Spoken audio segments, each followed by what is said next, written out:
As we've been reporting, Charles Manson is dead. We wanted to give you a unique perspective from two people who reported on him nearly a half a century ago. There's the AP's Linda Deutsch, who has covered much of LA's biggest news, and former Eyewitness News reporter Al Wiman, who helped crack the case. I talked to both of them, and they have incredible stories to tell.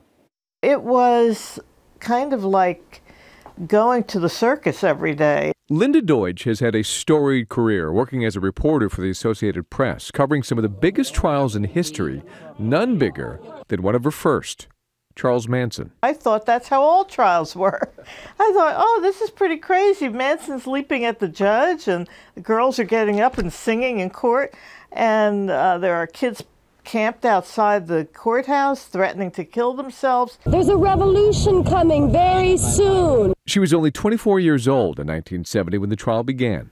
She remembers seeing the infamous killer for the first time. He was walking down the hall of the courthouse toward the courtroom with deputies around him. He was wearing a buckskin jacket with fringes. That was kind of his trademark then. His stringy hair. What struck me the most was how small he was. He was not much taller than I am, and I'm like 5'1". Manson was a master manipulator. It's what made him so fascinating and frightening. Deutsch recalls his formula. You had to tell them what they wanted to hear about themselves. Very simple, so simple. And when he used that technique on very young people, mostly girls, he had them under his control. I run the underworld, guy. I decide who does what and where they do it at. It was the summer of '69. His drug-induced followers committed a series of grisly murders, convicted of 9 in all, including actress Sharon Tate. It was an agonizing mystery. Everybody was terrified, and it was, you have to remember that the suspects who were eventually identified as the killers were not found for several months. We drove from Cielo Drive at the base of Benedict Canyon up here across from 2901 Benedict Canyon. Eyewitness News reporter Al Wiman helped crack the case. Using logic and a stopwatch, he found the murderer's bloody clothes. 6 minutes and 20 seconds of moderate driving up Benedict Canyon led us to this spot.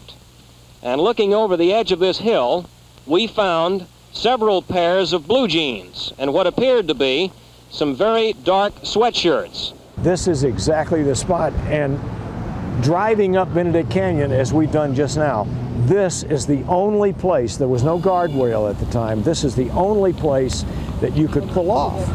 This is where we found it.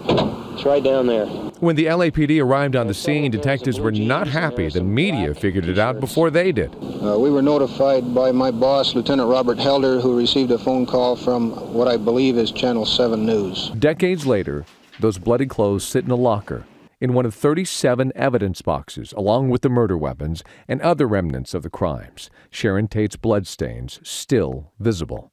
All reminders of one of LA's darkest chapters.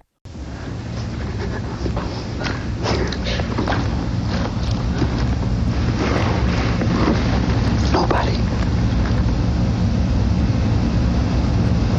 I'm nobody. Manson is gone, but the terror and psychopathic evil he delivered in 1969 will always be with us. After Manson, we were different. This had become a marker in our society that we had changed. Manson is remembered for many reasons, but one of them is that he changed the culture. Linda Deutsch is hard at work in her retirement, writing a book about her remarkable career covering some of LA's biggest court cases, including Charles Manson. And Al Wiman is enjoying retirement in St. Louis. And of course, he vividly remembers the chaotic days that he covered the Manson story.